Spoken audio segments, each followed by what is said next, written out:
ونستعينه ونستغفره ونؤمن به ونتوكل عليه ونعوذ بالله من شرور أنفسنا ومن سيئات أعمالنا من يهده الله فلا مضل له ومن يضلله فلا هادي له ونشهد أن لا إله إلا الله وحده لا شريك له ونشهد أن سيدنا ومولانا محمدا عبده ورسوله صلى الله تعالى عليه وعلى آله وأصحابه وسلم تسليما كثيرا أما بعد فأعوذ بالله من الشيطان الرجيم بسم الله الرحمن الرحيم يا أيها الذين آمنوا إن تطيعوا فريقا من الذين أوتوا الكتاب يردوكم بعد إيمانكم كافرين وكيف تكفرون وأنتم تتلى عليكم آيات الله وفيكم رسوله ومن يعتصم بالله فقد هدي إلى صراط مستقيم.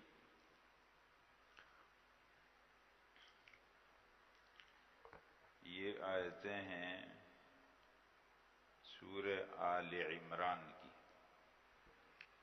آل عمران کی 2 آیتیں، آیت نمبر 100 اور 101.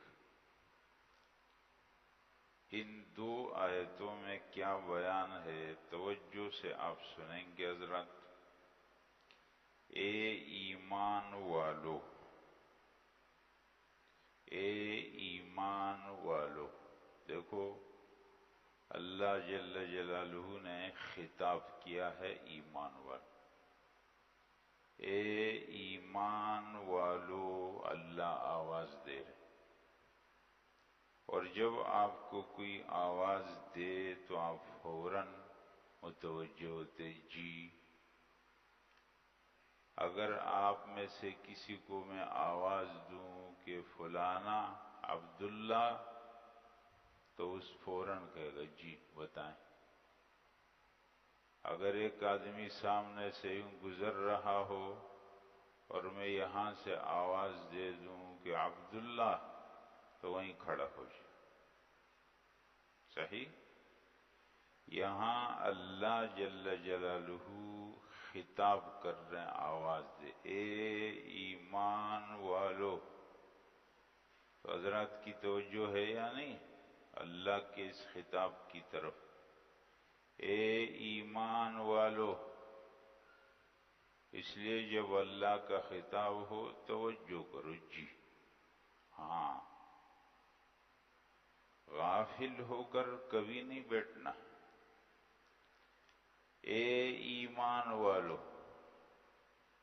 کیا بات؟ ان تطیعوا، اگر تم اطاعت کرو گے، کہنا مانو گے، فرمان برداری کرو گے. کن کی؟ تم کو کسی نے کہا یوں کرو اور تم نے وہ کیا. اطاعت کی، حکم مانا. فریقا من الذین اوتوا الکتاب، ان لوگوں میں ایک جماعت اور گروہ کی بات مانی جن کو کتاب دی گئی. کتاب کن کو دی گئی؟ یہود اور نصارہ.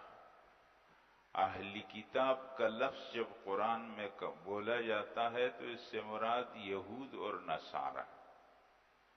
تو قرآن کیا کہہ رہا ہے کہ اے ایمان والو، اگر تم یہود اور نصارہ میں کسی کی بات مانو گے تو پھر کیا ہوگا؟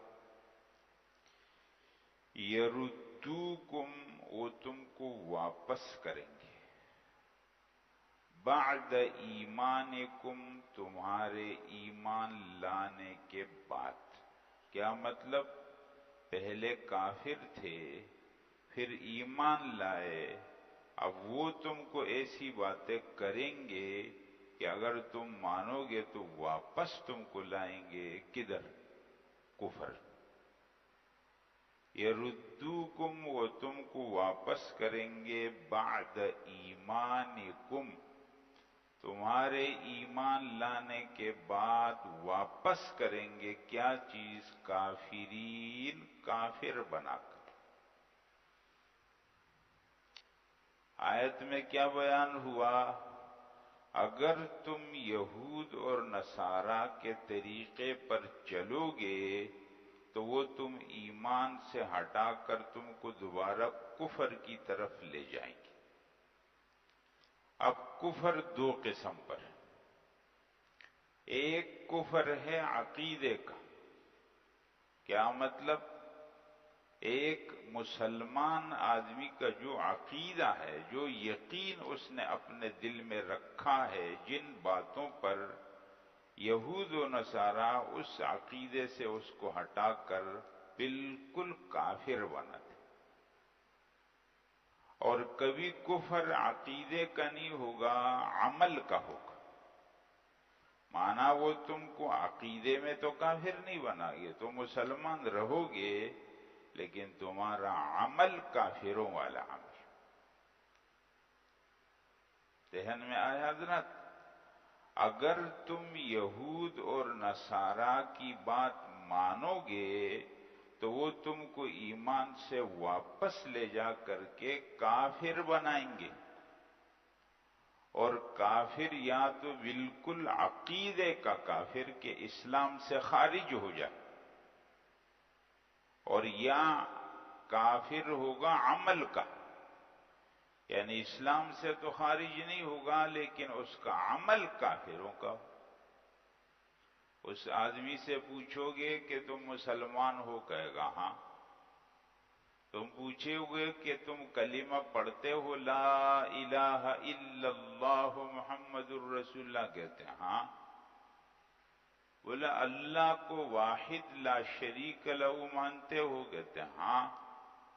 کہا آخرت پر تمہارا ایمان ہے، کہتے ہیں ہاں۔ کہا رسول اللہ صلی اللہ علیہ وسلم پر تمہارا ایمان ہے، ہاں۔ قرآن پر ایمان ہے، ہاں، سب ایمان، لیکن اس کے باوجود اس کا عمل کافروں والا۔ تو کفر دو قسم پر ہوگی، ایک کفر ہو گیا عقیدے کا کہ آدمی کا عقیدہ وہ ہو جائے جو کہ مسلمان کا نہیں، کفر کا۔ اور کبھی آدمی کا عقیدہ مسلمان کا لیکن عمل کفر۔ یہود اور نصارہ کی بات مانو گے تو یہ اللہ کا اعلان ہے حضرت، صاف صاف۔ یہ ہے آیت نمبر 100 سورہ آل عمران۔ اس بات کو خوب پکا اپنے ذہنوں میں بٹھا دو، جا کر کے اپنے گھروں کے اندر سنا دو۔ یہود اور نصارہ کے طریقے پر مسلمانوں کا بڑا چھوٹا مرد عورت چلے، قرآن نے کہا ہے کہ یہ لوگ تم کو کفر میں لے جائیں گے، کفر میں لے جائیں گے، چاہے وہ کفر عقیدے کا ہو یا کفر عمل کا۔ اور اگلی آیت 101 کو دیکھو حضرات غور سے، دیکھو قرآن ہدایت کی کتاب۔ وَكَيْفَ تَكْفُرُونَ، اور اے مسلمانوں ایمان لانے کے بعد، مسلمان ہونے کے بعد تم کیسے کافر بنو گے؟ وَأَنْتُمْ تُتْلَى عَلَيْكُمْ آیات اللہ، حالانکہ تمہارے اندر اللہ کی آیتیں تلاوت کی جاتی ہیں، تمہارے درمیان تم پر تلاوت کی جاتی ہے۔ اللہ کی کتاب جب ہدایت والی ہے تو اس کے ہوتے ہوئے تم کیسے کافر؟ ایک، وَفِيكُمْ رَسُولُهُ، اور تم میں اللہ کے رسول بھی۔ اب اللہ کے رسول ایک زمانے میں تو خود صحابہ کرام کے درمیان موجود تھے، اور ہمارے درمیان خود تو رسول اللہ صلی اللہ علیہ وسلم موجود نہیں، لیکن آپ کی سنت تو موجود ہے۔ صحیح حضرات؟ تو معلوم کیا ہوا کہ جب قرآن موجود اور سنت موجود، قرآن موجود اور سنت موجود، حضرات میرا دل کرتا ہے کہ میں یہی باتیں بس دہراؤں اور اسی میں پورا آدھا گھنٹہ گزار۔ کیوں؟ میں اپنی قوم کا حال جب دیکھتا ہوں کہ صرف سنتے ہیں اور گزر جاتے ہیں۔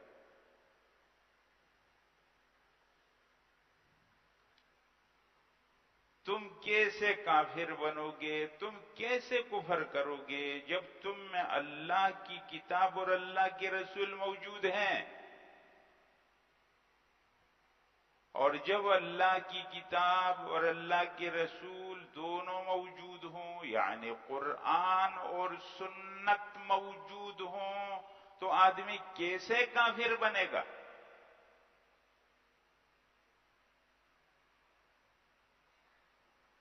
ایک آدمی پیاسا ہو گیا، کیوں پیاسا ہو گیا؟ کہ پانی نہیں ملا، ٹھیک؟ پانی کا انتظام نہیں ہے، آدمی کو پیاس لگی ہے تو سمجھ میں آتا ہے کہ آدمی اس لیے پیاسا ہے کہ پانی۔ حضرات ایک آدمی ایک نہر کے کنارے موجود ہے، بالکل جاری پانی موجود ہے، صاف پانی موجود ہے، میٹھا پانی موجود ہے، پھر بھی یہ آدمی پیاسا ہے تو کیوں پیاسا؟ پیتا کیوں نہیں ہے؟ ایک آدمی بھوکا رہ گیا اس وجہ سے کہ کھانا نہیں ہے، تب تو سمجھ میں آتا ہے۔ حضرات دسترخوان لگا ہے جس پر کھانے موجود ہیں اور کوئی رکاوٹ نہیں ہے، کیوں بھوکا ہے یہ آدمی؟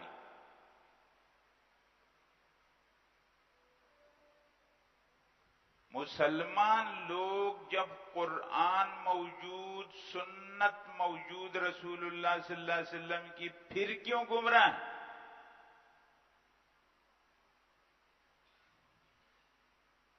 جب اللہ کی کتاب موجود ہے، رسول اللہ صلی اللہ علیہ وسلم کی سنت موجود ہے، پھر مسلمانوں کے دل دماغ کے اندر کافروں کی باتیں کیوں چل رہی ہیں؟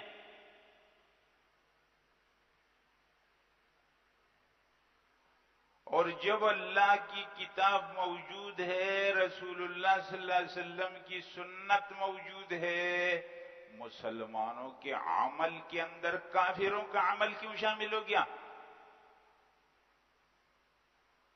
یہ کیوں مکس ہو گیا چیز؟ کفر اسلام دونوں کیوں مکس ہو گئے مسلمانوں کی زندگیوں میں؟ کفر الگ ہے، اسلام الگ ہے۔ قد تبین الرشد من الغی، گمراہی الگ ہو گئی، ہدایت الگ ہو گئی۔ مکس کیوں ہو گیا مسلمانوں کی زندگیوں میں؟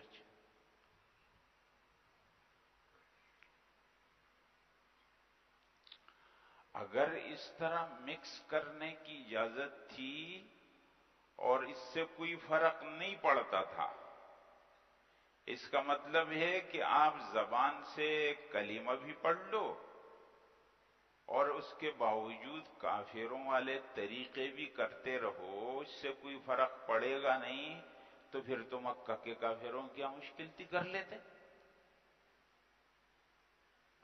اگر آپ مسلمان ہونے کے باوجود کافروں کے طریقے بھی چلا رہے ہیں تو مکہ کے کافروں کو تو کوئی مشکل نہیں تھا نا، وہ کر لیتے۔ پھر اس کا تو ان کو معنی معلوم تھا کہ جب ہم کہیں گے کہ ہم مسلمان ہیں تو وہ کافروں والے جتنے طریقے وہ پھر چھوڑنے پڑیں۔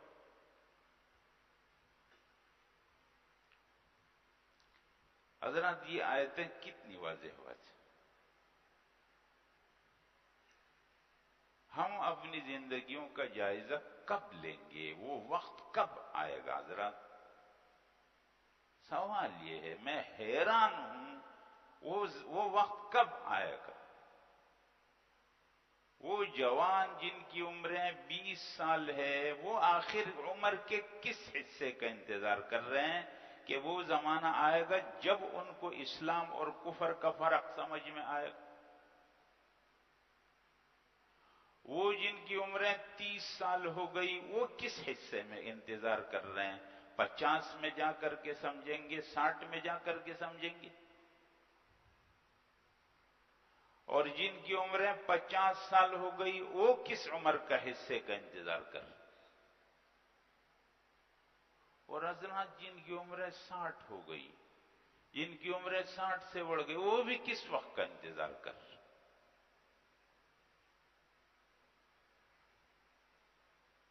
میں نے آپ کو وہ حدیث سنائی تھی حضرات، امام بخاری نے باب باندھا ہے اس پر اپنی کتاب بخاری کے اندر کہ جس آدمی کو اللہ جل جلالہ نے 60 یا 70 سال کی عمر زندگی دے دی، اللہ نے اس کا عذر ختم کر دیا۔ وہ آدمی نہیں بول سکتا کہ مجھے وقت نہیں ملا، مجھے تو موقع نہیں ملا۔ کب سمجھیں گے؟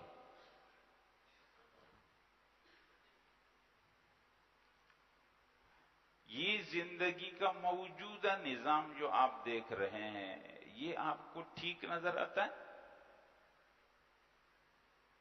ٹھیک تو نظر نہیں آ رہا۔ اسلام اطمینان ہے، ایمان یقین ہے۔ جب آپ ایمان اسلام کے اندر آتے ہیں، آپ کو دل کے اندر ایک یقین کی کیفیت نصیب ہوتی ہے، اور جب یہ ہٹتا ہے تو ہر وقت ایک شک پریشانی۔ قرآن میں ہے وَمَن يُؤْمِن بِاللَّهِ يَهْدِ قَلْبَهُ، جو ایمان لاتا ہے اللہ اس کے دل کو ہدایت کر دے، اس کا دل ہدایت کرو۔ وہ مالدار ہے تو مطمئن ہے، غریب ہے تو مطمئن۔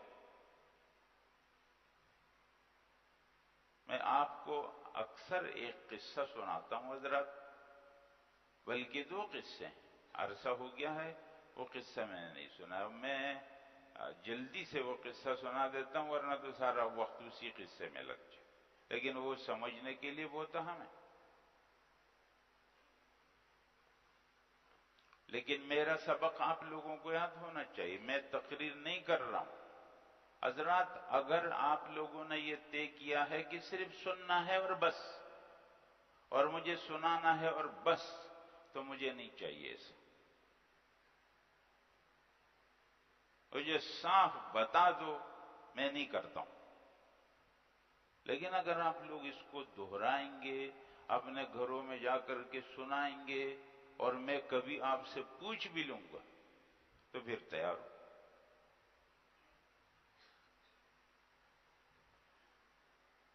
یہ آپ نے سنا حضرات، یہود اور نصارہ کے طریقے پر چلو گے، توجہ سے، یہود اور نصارہ کے طریقے پر چلو گے تو وہ یا تم کو عقیدے کے کفر میں ڈالیں گے یا عمل کے کفر میں ڈالیں۔ آیت نمبر 100 سورہ آل عمران، یہود اور نصارہ کے طریقے پر چلو گے تو یا تم کو عقیدے کے کفر میں ڈالیں گے یا عمل کے کفر میں، یا تمہارا عقیدہ کافروں کا بنا دیں گے یا تمہارا عمل کافروں کا بنا دیں گے۔ ایک سبق۔ نمبر 2 سبق، تم کیسے کافر بنو گے؟ چاہے عقیدے کا کفر ہو یا عمل کا کفر، تم کیسے کفر کرو گے جب تم میں اللہ کی کتاب بھی موجود ہے اور اللہ کے رسول موجود، یعنی ان کی سنت موجود ہے؟ تو جب قرآن موجود اور سنت موجود، تو کوئی آدمی کیسے عقیدے کا کافر بنے گا یا عمل کا کافر بنے گا؟ حضرات یہ دو باتیں، بس یہ خلاصہ ہے، یہ میں پورا آدھے گھنٹے کا خلاصہ میں نے آپ کو 4 باتیں بتا دی بس۔ میری طاقت میں ہوتا حضرات آپ میں سے ہر ایک کے گھر میں یہ بات لکھ دیتا۔ آپ جب اپنے گھر میں داخل ہوتے اس بات کو پڑھتے، اور جب باہر نکلتے تب اس کو پڑھتے۔ یہود اور نصارہ کے طریقے پر چلو گے یا تم کو عقیدے کا کافر بنائیں گے یا عمل کا کافر بنائیں گے۔ دو باتیں اور، کیسے تم کفر کرو گے جب اللہ کی کتاب موجود ہے اور اللہ کے رسول موجود ہے؟ یہ دو باتوں کے ہوتے ہوئے تم کیسے کفر کرو گے؟ تمہارا عقیدہ کافروں کا کیسے بن گیا جب قرآن موجود ہے، اور جب رسول موجود ہے تو پھر تمہارا کیسے بن؟ اب حضرات توجہ سے ایک بات دیکھو، میں نے آپ لوگوں کو بتایا، آپ لوگوں کے لیے میں اپنے آپ کو وقف کیا، میرے ذہن میں اور کسی چیز کی پروگرام نہیں، صرف آپ لوگوں کے لیے مکمل اپنے آپ کو وقف کیا۔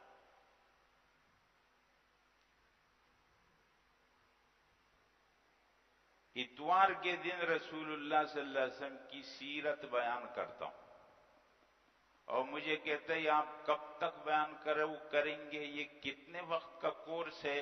میں کہتا ہوں جب تک میں زندہ ہوں یہ بیان کروں۔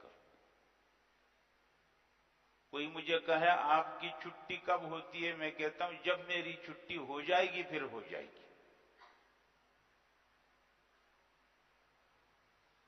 اتوار کے دن رسول اللہ صلی اللہ علیہ وسلم کی سیرت بیان کرتا ہوں۔ آپ میں سے ہر ایک بڑا یا آپ کے بچہ اس کے شریک ہونے کو میں ضروری سمجھتا ہوں، اور جب آپ کو دیکھتا ہوں بعضوں کو کہ بغیر عذر کے چلا گیا، میرے دل پر ادھر آ کر کے ایک صدمہ لگتا، کیوں نہیں اہمیت ہے؟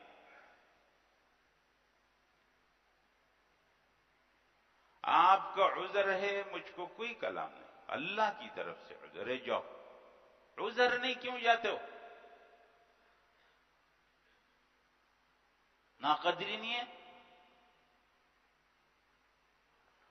اور پیر منگل بدھ قرآن، اللہ کا رسول، اللہ کا قرآن، عشاء کے بعد اتوار کے دن رسول اللہ صلی اللہ علیہ وسلم کی سیرت، پیر منگل بدھ کو قرآن، اللہ کی کتاب۔ یہ دو آیتیں اللہ فرما رہے ہیں جب اللہ کی کتاب پڑھی جاتی ہے اور اللہ کے رسول تمہارے درمیان موجود ہے، پھر تم کیسے کافر بنو گے؟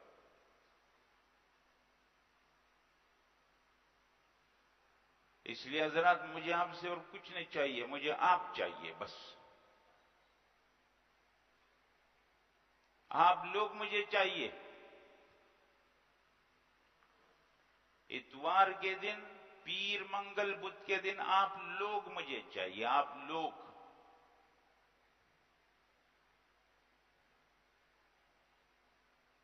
اور اس میں ان چیزوں کو سننا ہے، کفر سے بچنا ہے، صراط مستقیم پہ چلنا۔ آگے دیکھو، وَمَن يَعْتَصِم بِاللَّهِ، اور جو مضبوطی سے پکڑے اللہ کو۔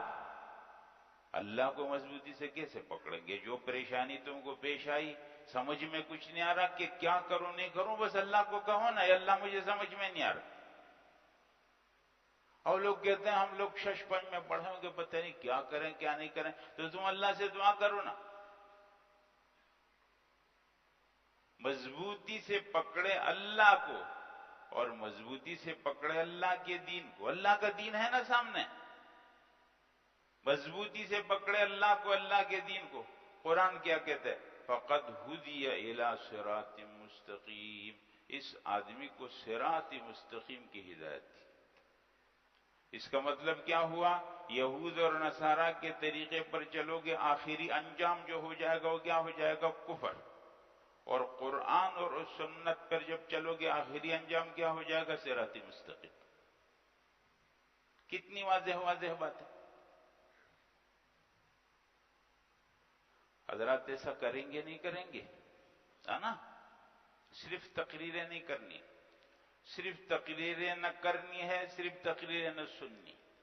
رسول اللہ صلی اللہ علیہ وسلم کا طریقہ اپنے صحابہ کے ساتھ یہ بات چیت کا تھا۔ علیہ السلام بات کرتے تھے، یعنی جمعے کی تقریر بھی ہو رہی ہے تو میں کسی مجمع میں کسی کو کھڑا کروں، بتا دو جو میں نے بتایا مجھے دوہرا دو، ہے نا؟ سوال ہو سوال کی۔ اچھا حضرات، میں نے کہا آپ کو ایک قصہ سناتا ہوں، ٹھیک ہے؟ ابھی چند منٹ ہے بس، اب آپ لوگ گھڑی کو مت دیکھو، میں خود دیکھ رہا ہوں۔ دو قصے سنا رہا ہوں۔ ایک قصہ یہ ہے کہ محدثین کی ایک جماعت جا رہی تھی۔ حضرات ان میں ایک محدث کہتے ہیں کہ راستہ ہم سے غلط ہو گیا، وہ میرے راستے میں سے بٹک گئے۔ شام علاقہ نہیں ہے، سوریا کا پرانا نام اس کا شام، یہ بڑا علاقہ تھا۔ راستہ غلط ہو گیا، وہ لوگ کہیں اور چلے گئے، میں اکیلا گھومتا گھومتا پریشان۔ تو مجھے ایک صحرا بیابان میں ایک خیمہ نظر آیا، تو میں اس خیمے میں چلا گیا اس نیت سے کہ شاید کوئی ایسا ہو جو مجھ کو راستہ بتائے۔ جب میں وہاں پہنچا تو اس خیمے کے اندر میں نے دیکھا کہ ایک آدمی ہے جو آنکھوں سے نابینا ہے اور ہاتھ اور پیر سے شل ہے، ہاتھ بھی اس کے بیکار، پیر بھی اس کے بیکار، اور اس خیمہ بھی ایک پرانا سا خیمہ ہے چھوٹا سا۔ یہ آدمی اس میں داخل ہوا تو آدمی اندر معذور آدمی، آنکھوں سے نابینا، ہاتھ پیر سے معذور اس میں موجود ہے، اور زبان سے بول رہا ہے کہ تمام تعریفیں اللہ کے لیے، اللہ کا بہت شکر جس نے مجھ کو اپنی مخلوق میں بہت سے لوگوں سے بہتر بنا۔ اب یہ آدمی جب داخل ہوا یہ تو اپنی پریشانی بھول گیا، اس کو دیکھ اس کی باتیں سننے لگا، تو سلام کیا، السلام علیکم۔ وعلیکم السلام۔ یہ آپ کیا کہہ رہے ہیں کہ اللہ نے آپ کو بہت سے لوگوں سے افضل بہتر بنایا؟ آپ کس سے بہتر ہے؟ نہ بینا تو آپ کی آنکھیں تو ہے نہیں، ہاتھ پیر آپ کے ہے نہیں، محتاج ہے، اور انسانی آبادی سے دور اس صحرا میں ایک پرانا سا خیمہ ہے، آپ کے پاس دنیا کی کون سی نعمت ہے جس پہ آپ شکر کریں؟ تو اس آدمی نے کہا میں آپ کو اس کا جواب دیتا ہوں لیکن میرے ساتھ ایک وعدہ کرو۔ دیکھو حضرات اپنی زندگیوں پر بہت غور کرو۔ اس نے کہا کہ ایک وعدہ کرو، اگر آپ وہ میرا وعدہ پورا کریں گے تو میں جواب دیتا ہوں۔ تو اس نے کہا وعدہ میں کروں گا، آپ کا جو کام ہوگا وہ کر دوں، جو وعدہ آپ مجھ سے لینا چاہیے۔ تو اس نے کہا دیکھو آپ نے مجھے کہا کہ میں کس سے بہتر ہوں، تو میں بتاتا ہوں آپ کو اللہ نے مجھے کتنے لوگوں سے بہتر بنایا، میں بول سکتا ہوں یا نہیں؟ کہا ہاں۔ کہا کتنے لوگ ہیں جو گونگے ہیں نہیں بول سکتے؟ کہا میں سن سکتا ہوں یا نہیں؟ کہا ہاں۔ کہا کتنے لوگ ہیں جو بہرے؟ کہا میں سمجھتا ہوں یا نہیں کہ آپ نے سلام کیا، میں نے جواب دیا، آپ مجھ سے کچھ بول رہے ہیں میں آپ کا جواب دے رہا ہوں، تو میں سمجھتا ہوں یا نہیں؟ کہا ہاں۔ کہا دنیا میں کتنے لوگ ہیں کہ وہ تو پاگل ہے، سمجھتے نہیں، آپ کچھ بولو کچھ اور بولیں گے۔ اور ان سب سے بڑھ کر بات یہ ہے کہ میں مسلمان ہوں۔ دنیا میں کتنے لوگ ہیں جو اس وقت کفر کی حالت میں؟ حضرات اللہ نے مجھے ان سب لوگوں سے بہتر بنا، میں اس پہ شکر کر۔ دیکھو اللہ دل کو ہدایت دیتا، جب آدمی کا عقیدہ ٹھیک ہوتا ہے تو اس کے سوچنے کا پورا انداز تبدیل ہو جاتا۔ ہم لوگوں میں کیا مسئلہ ہے؟ 99 نعمتیں ہیں، ایک نہیں ہے، وہ ایک پہ نظر ہے اور شکوہ ہے، گلہ ہے، ناشکری ہے، اور وہ 99 پہ نظر نہیں ہم لوگ۔ تو آپ کب کام پورا ہو گیا؟ ہاں پورا ہو گیا۔ اب ایسا کرو میرا وعدہ پورا کرو۔ میرا وعدہ یہ ہے کہ میرے ساتھ اس خیمے میں میرا ایک بیٹا ہے 14 سال کا، وہی سب میری خدمت کرتا ہے، آج صبح سے وہ نکلا ہوا ہے اور اب تک نہیں آیا، تو تم باہر جا کر کے تلاش کرو، میرے اس بیٹے کو اور اس کا حال میرے پاس لاؤ، یا اس بیٹے کو میرے پاس لاؤ۔ یہ محدث کہتے ہیں کہ میں نکل گیا، جب میں راستے میں جا رہا تھا میں نے دیکھا کہ ایک جگہ پہ پرندے اتر، تو میں اس جانب میں چلا گیا۔ جب میں نے دیکھا کہ وہی ایک لڑکا ہے 14 سال کا، اور اس کو درندے نے چیر پھاڑ دیا ہے اور وہ مر گیا، اور اس کی لاش خون نکل رہا ہے۔ میں حیران پریشان وہاں کھڑا ہو گیا کہ یہ آدمی تو اور مصیبتوں کا مارا ہوا آدمی ہے، میں ایک نئی مصیبت کی خبر اس کو کیسے دوں گا؟ اس سوچ میں پڑ گیا، اس کو کیسے بتاؤں گا کہ دنیا میں تمہارا اسباب کی دنیا میں جو ایک سہارا تھا وہ بھی اب نہیں رہا۔ سوچ میں ہوں، آخر میرے ذہن میں ایک بات آئی اور میں چلا، واپس آ گیا خیمے میں۔ وہ بیٹھا ہوا ہے، السلام علیکم۔ وعلیکم السلام۔ ہاں کیا ہوا میرے اس بیٹے کا؟ تو میں نے کہا میں بتاتا ہوں، لیکن آپ سے ایک سوال مجھے کرنا۔ کہا تمہارے سوال ختم نہیں ہوتے، میں نے تم کو جو بات بتائی وہ بات بتا دو۔ کہا وہی بات بتا رہا ہوں۔ کہا کیا بات ہے؟ کہا مجھے یہ بتا دو کہ آپ افضل ہیں یا ایوب علیہ السلام؟ کہا ایوب علیہ السلام۔ کہا تو ان پر زیادہ امتحان آئے یا آپ پر؟ کہا ان پر زیادہ آئے۔ تو پھر انہوں نے صبر کیا؟ ہاں صبر کیا۔ تو بات یہ ہے، میں آپ کو خبر یہ دے رہا ہوں کہ آپ کے 14 سال کا بیٹا اب اس دنیا میں نہیں، اس کو درندے نے کھا لیا۔ کہتے جب میں نے خبر بتائی اس کو، تو اس کو ایک زور کی رونا اس کو لگا، اور اس کی آواز گلے میں بند ہو گئی۔ جب آدمی اس سے روتا ہے نا، آواز یہاں بند ہو جاتی، بس ایک جھٹکا اس کو بھی لگا اور اس کا انتقال۔